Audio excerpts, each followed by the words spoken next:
Hi, thank you for being here, Karen Mayo. Welcome to the Pink Sofa Conversations.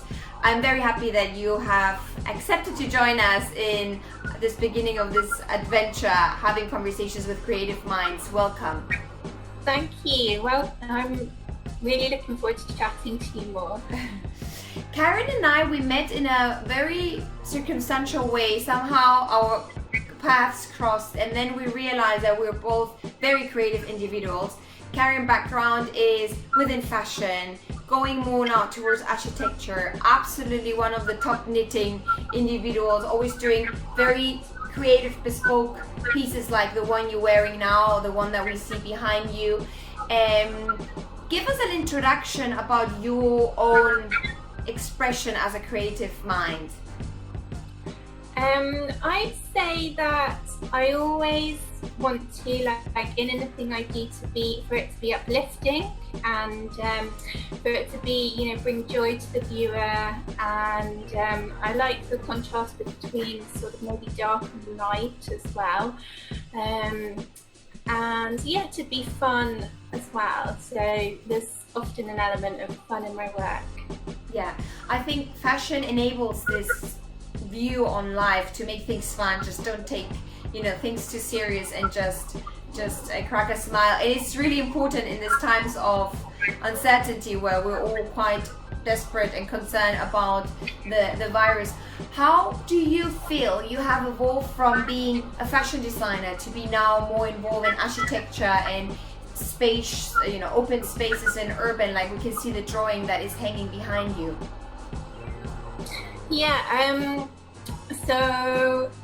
I feel like as an artist practice, that I think the medium that you work in sometimes can be a little bit restricting, and it's quite nice to use different mediums, some of which are quicker to realise ideas in, so if you're working in Photoshop or CAD or doing a sketch, often those are quicker than knitting.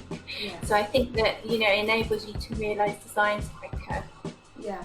So for you, the most important part of when you're expressing yourself is an idea. You have an idea, you have a spark, you want to be able to create it in a fast, dynamic way. So it could be a sketch, or could be something digital, or knitting and doing things plastically. So what are your ideas? What are you expressing with them? Where are you trying to take your audience to? So I really like to be, as I say, to bring light and joy and some fun to people's lives. Also maybe to improve existing ideas where I can. So if I see an idea, I often think, how could that be better? Or like, it's almost like a little bit of, I'm always thinking about different ways to do things. Yeah. So, and I think that with architecture, it's often quite, I think it takes a longer process to realise, but actually the ideas can be quite quick.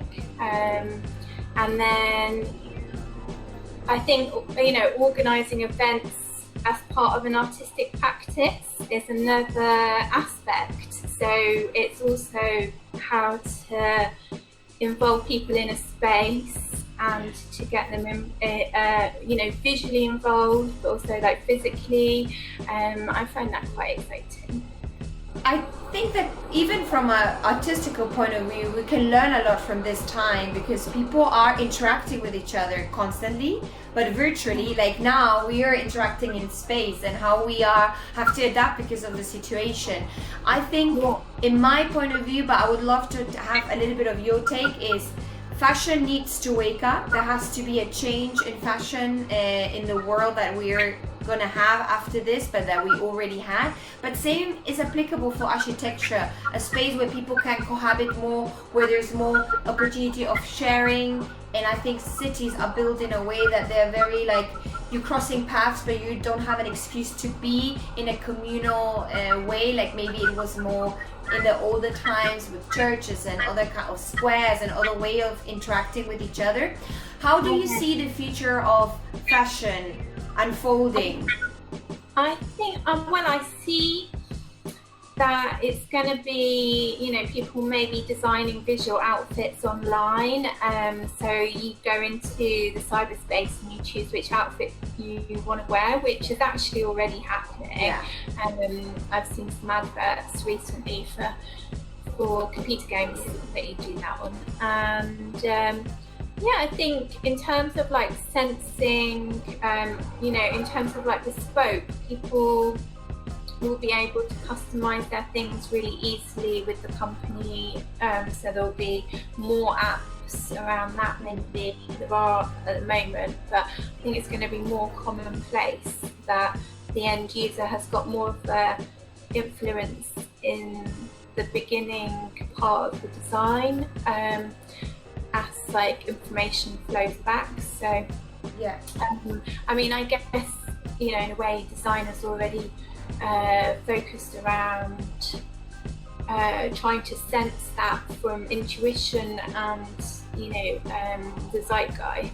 Yeah. But I think sometimes it will be more based on facts and figures of feedback from customers directly, so it's going to be more informed.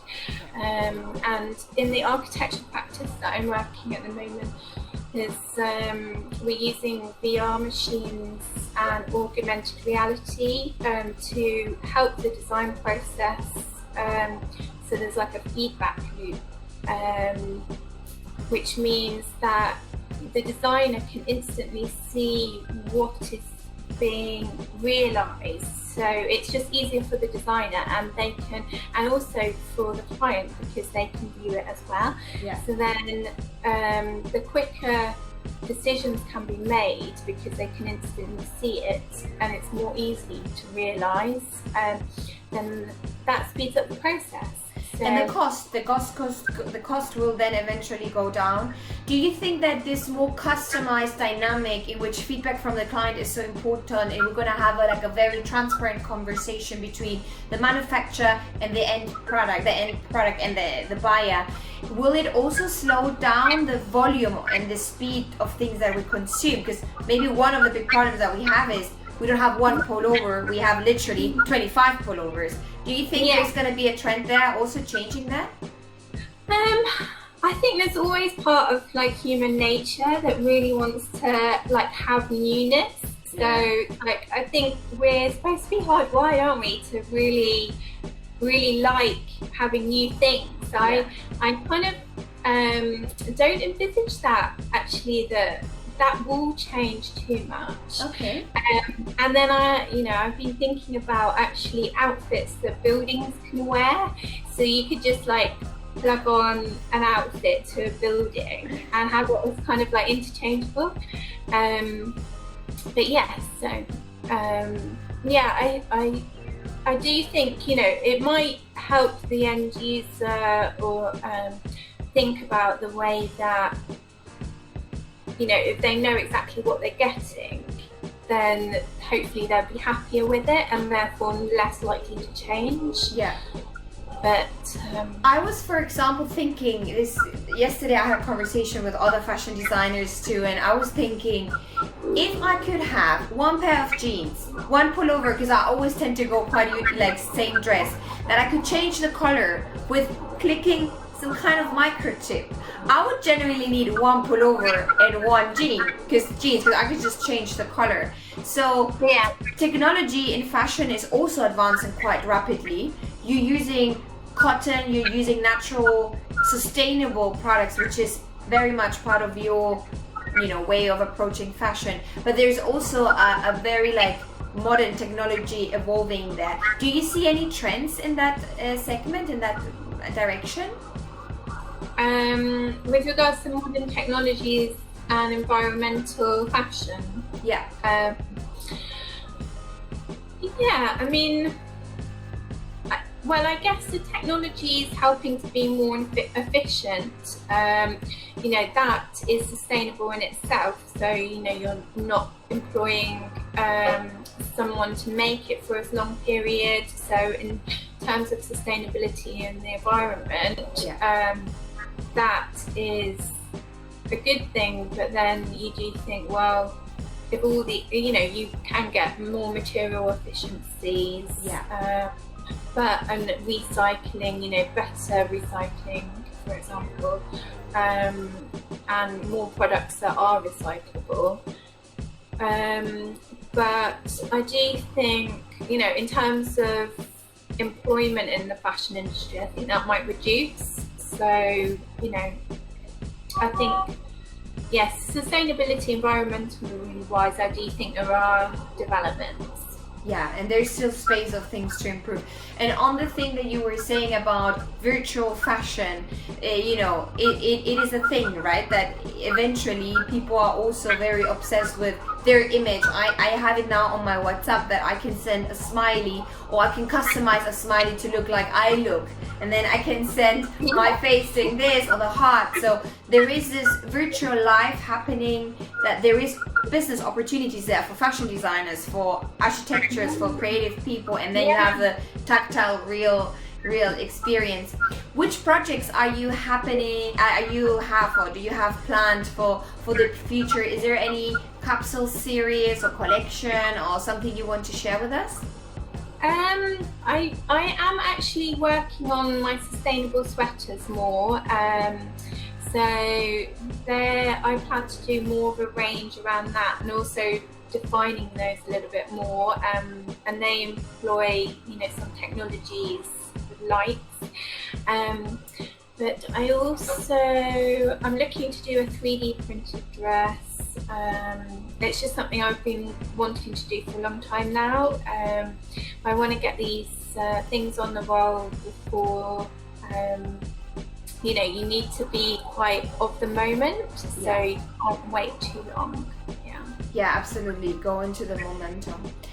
Karen, thank you so much for sharing your view on fashion, on the future, and how art can, impact society, and how we can hopefully, from this little quarantine and this circumstance, come stronger with greater ideas. It's great to have you. We'll add your website and all your information so people can connect with you on Instagram and in general, and keep an eye on the exciting projects you have ahead. Oh, well, thanks for having me, Alicia. It's really lovely to chat. Yeah, thank you. Okay, bye.